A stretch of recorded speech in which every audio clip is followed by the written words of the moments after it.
Good morning, and welcome to the Prince Magnum channel. I'm your host, Prince Magnum. Welcome once again to In Your Face.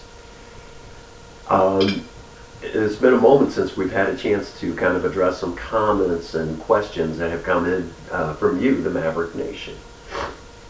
Let's start off with some pretty recent ones, some feedback. For those who do not know, there's been kind of a special on In Your Face showing love for various restaurants. And let me say up front, this was not my original idea. I really did not mean to get into this, but it has worked out wonderfully.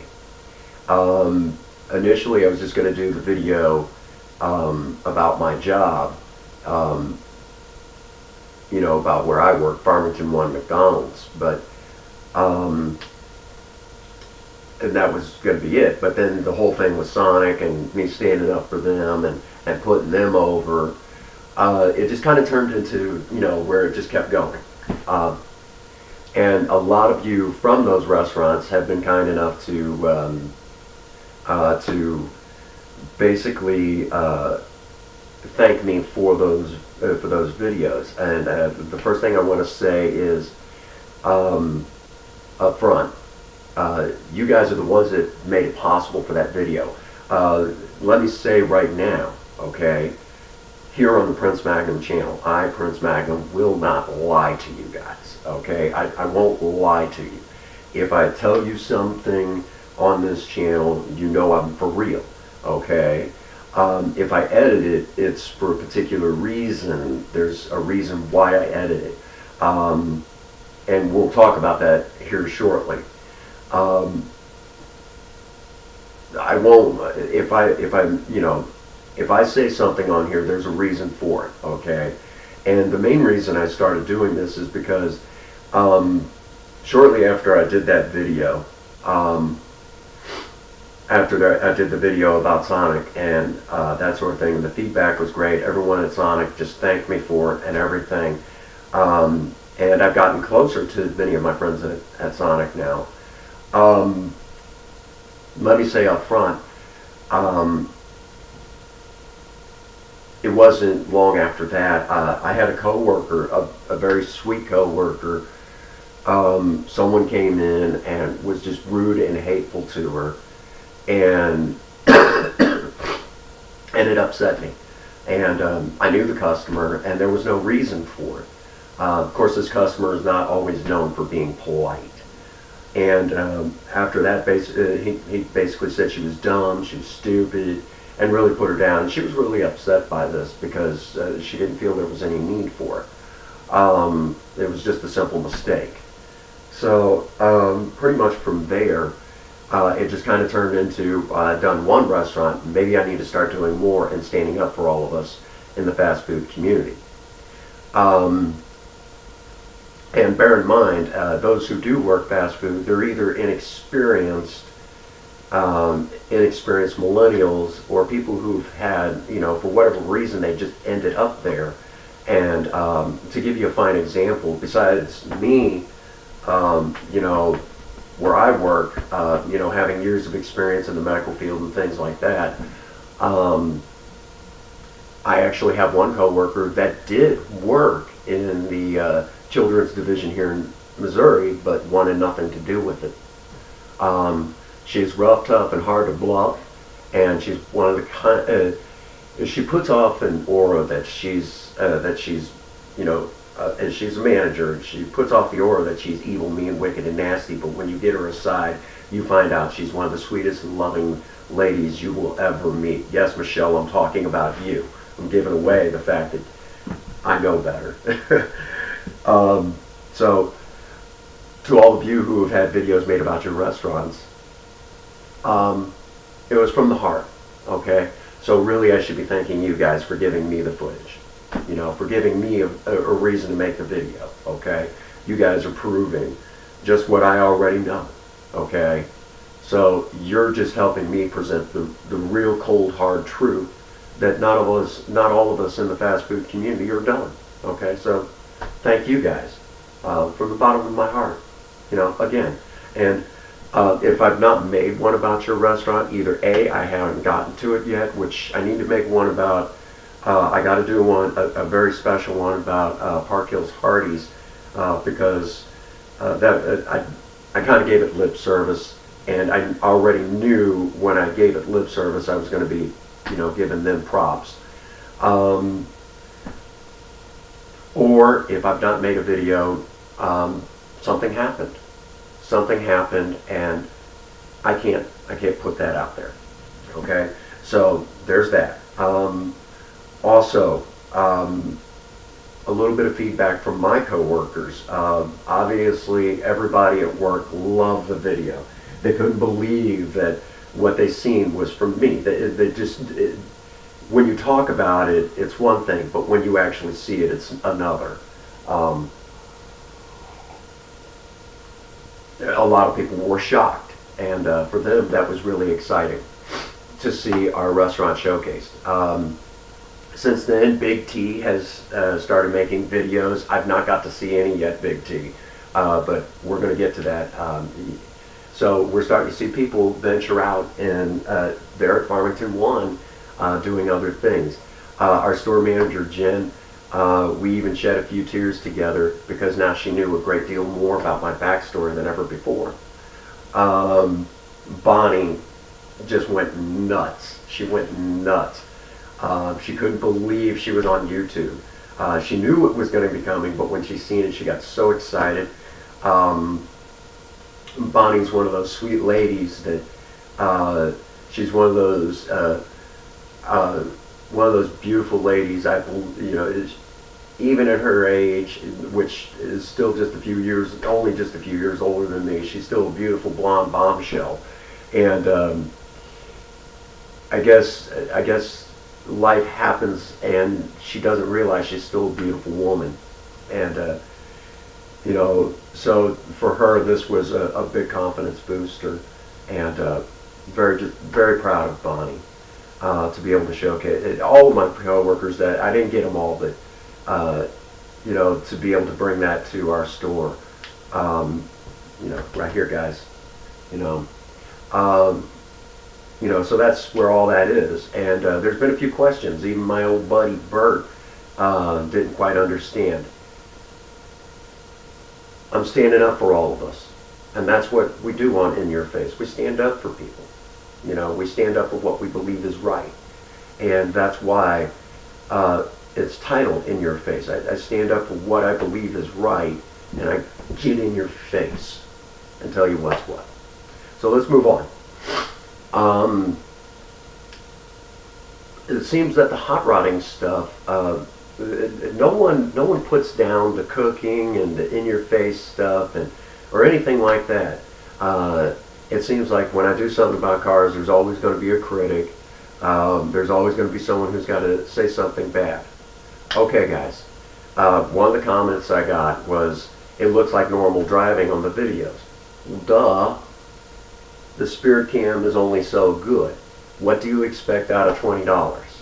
Also, despite the fact that it's, you know, it was a $20 digital camera that mounts to the windshield of my car, I mean, the microphone on it is only so good. It can only pick up so many layers of sound.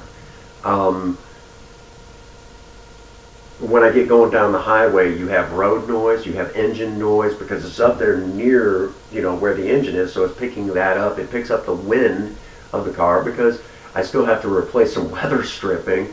It picks up the conversation I might be having with Princess Faye. Duh. And when I get on it, I'm going to say something right now that's going to hit a lot of you right in the face. For those people out there that do the videos and you see them all over the road, well, they're doing it wrong, okay? I don't care if you're drifting, which I found out, you know, for years what I thought was a good power slide, I'm actually drifting a little bit. I had to learn something.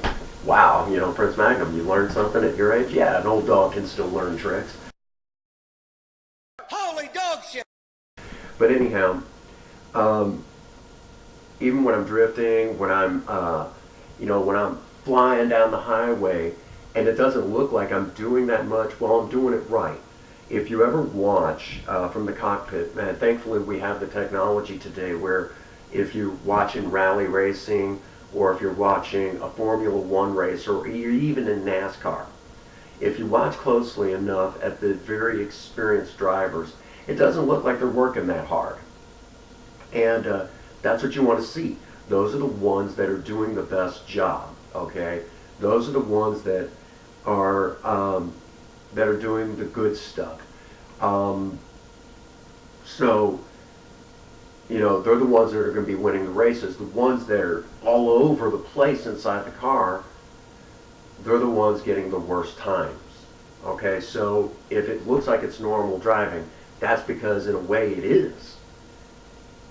It's me doing what I do best. Okay, even after a stroke, the numerous staph infections, shoot, I even had my brain partially fried when I worked for Rawlings. Okay, so after all of that, and still, dealing with post-traumatic stress disorder from a very rough childhood, I think I'm doing all right. Okay, which brings me to another guy. Horsepower. Ace, you're going to have to get in on this one. Your days of finger banging old Mary Jane Rottencrotch through her pretty pink panties are over. You came onto my channel mouthing about horsepower numbers. Ace? Do you want to go to war, Malaki? No. Because we could go to war. No. I'm for real. I'm for real. Okay. Sit down and take a note. Horsepower numbers, you hear me constantly say, is all magazine jerk-off bullshit. And I don't like to cuss on my channel. I like to try to keep it as family-friendly as possible. But you want to sit there and be a freaking keyboard warrior because you read about something. Good. You read the brochure. That's why they say that in the Fast and Furious franchise. That's why they say that. Because no matter up front, even if you dyno a vehicle today and you put all this precision technology in them, there's still going to be factors that are going to have to be weighed in. The humidity, the track, what's the fuel like that day? What type of fuel are you running? When was the oil changed? How new were the plugs? Blah, blah, blah, blah, blah, blah, blah. Numbers mean nothing. On top of that, gear ratios play more in than horsepower numbers. A fine example, and for those who do not know, and most of us in the car world, we know this already, but for those who are just kind of on the outskirts of this video, when you hear about gear ratios, when it comes to rear, to anything on a vehicle, gear ratios are kind of funny. When the numerical number gets higher, that's actually a lower gear. When the numerical number gets lower, that's a higher gear. Flip-flop it, okay? Just flip-flop that. Hurt my wrist, tendonitis. Anyhow, for more pulling power, better takeoff off the line, you want a lower gear. For fuel economy and for a higher top speed, you want a higher gear. Project Spirit has if I remember correctly, a 355 to 1 gear ratio right in the middle, which from what I understand was pretty typical of the 8.8 Ford rear ends, which is why she does so well. It's middle of the road. And for anybody who knows Ford manual transmissions, you know they're geared pretty low for the most part. Her final drive is a 1-to-1 ratio, which after doing a little bit of research myself, I found out that the Richmond Super T10 4-speed manual, its final drive is a 1-to-1. So obviously she does fine because she's geared well. So horsepower numbers mean nothing. It's all magazine jerk-off bullshit. I will tell you though, experience has taught me the more horsepower you throw at a vehicle, the more unreliable they become.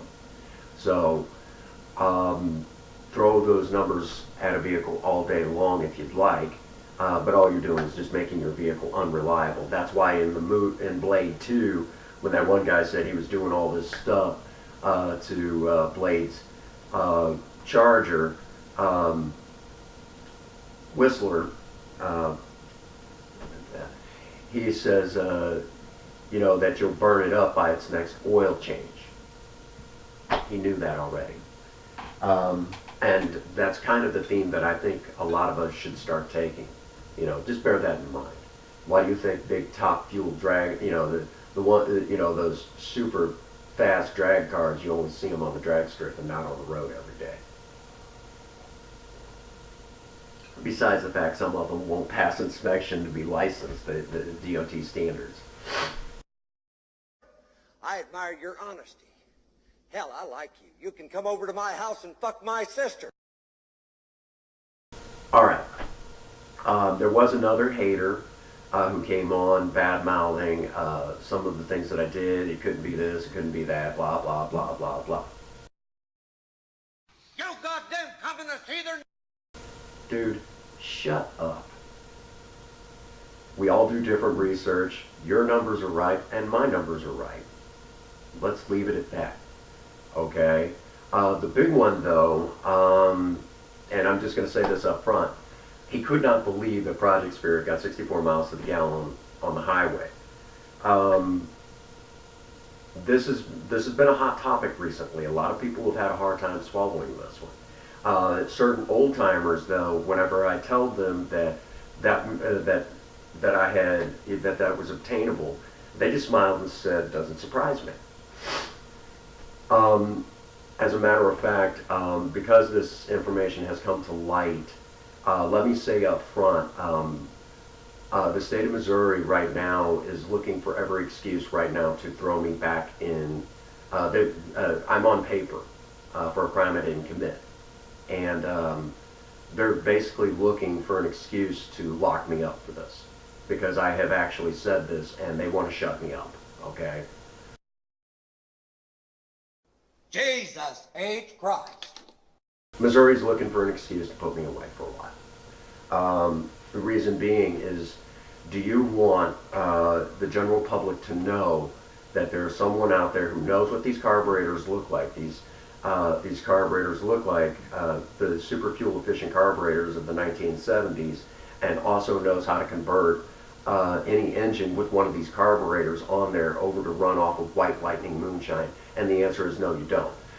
No government wants, you know, that their number one fuel economy, you know, the number one commodity in your country, gasoline. A lot of people, you know, there are people in the position of power right now that do not want this information out there because they will lose a lot of money. So the answer is no, you don't want that information going out to the general public. And it has, and they want to shut me up. So to that hater, you came onto my channel and you had a hard time swallowing it, that's because you never came across them, okay? You've had a lot of the cars, and it's like, no, there's been a lot of them. As I said, the big four all did them, and this is actually my third one, okay? The first one I had was on a 1980 Chevy Malibu station wagon. Had a little 267 V8, 350 turbo. Believe it or not, that particular car, pretty much no matter what, every day, it was a 2-barrel carburetor. Every day it got 32 miles to the gallon, no matter what I was doing. Basically, I could fill it up, and it would take, and I drove it everywhere in town, and it would take, in most cases, it would take almost 2 weeks to run that tank dry. And it was only a 15-gallon tank. It was awesome. I loved it. I've had a 4-barrel version of that, and That one ended up on a 65 283 that just kind of kept going from car to car. It started off when I rebuilt it. It went into a 77 Olds Delta, and I was getting 25 miles to the gallon. And it was a 4-barrel. It ended up in in an 84 Buick Regal again. That one was in that setup. It was getting 27. Ended up in a 87 Olds Cutlass, and in that one it was getting right about the same, 27. And it just, it was one of those things. As time went on, I just got great fuel economy. I'm going to keep saying it. Okay, I don't know how I could put it any other way. They do exist. They are still out there. The government got rid of most of them.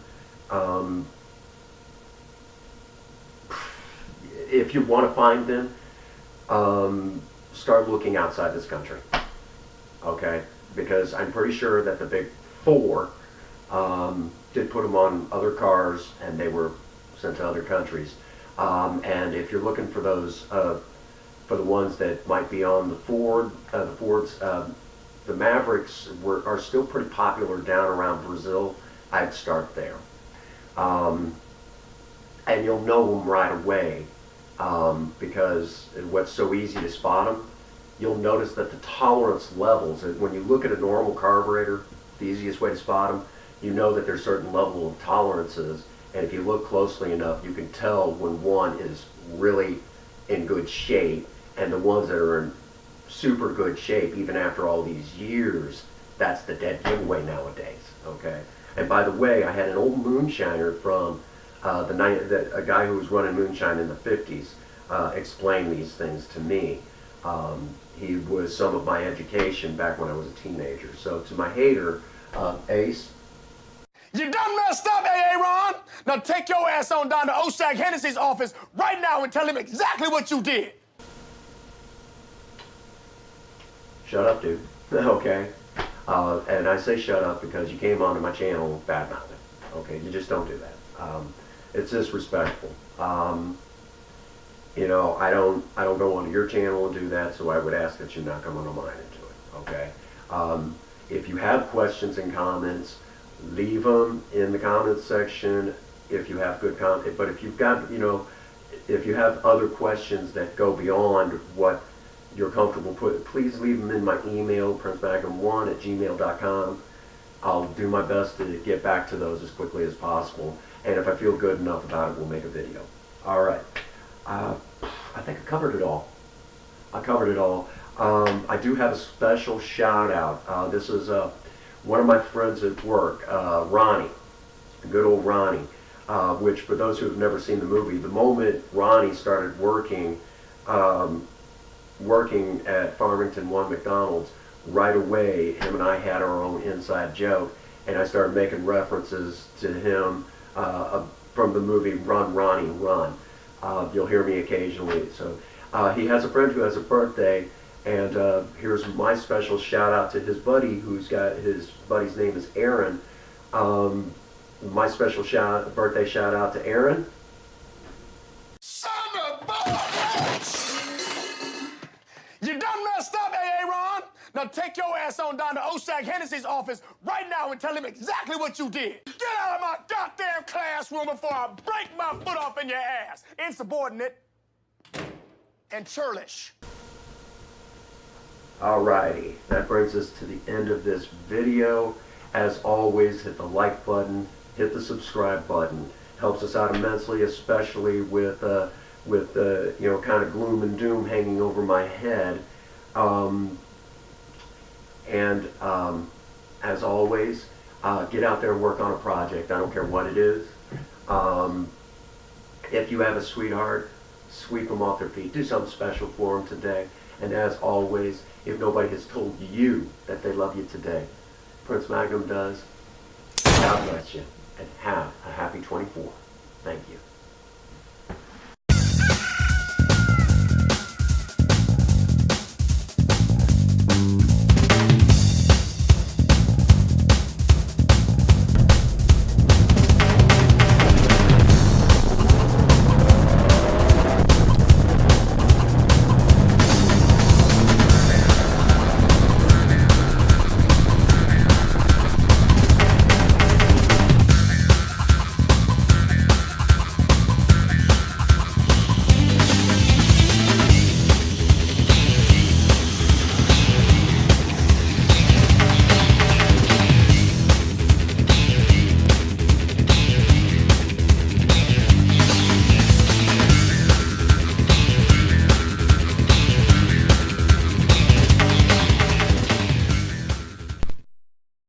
Good night, ladies.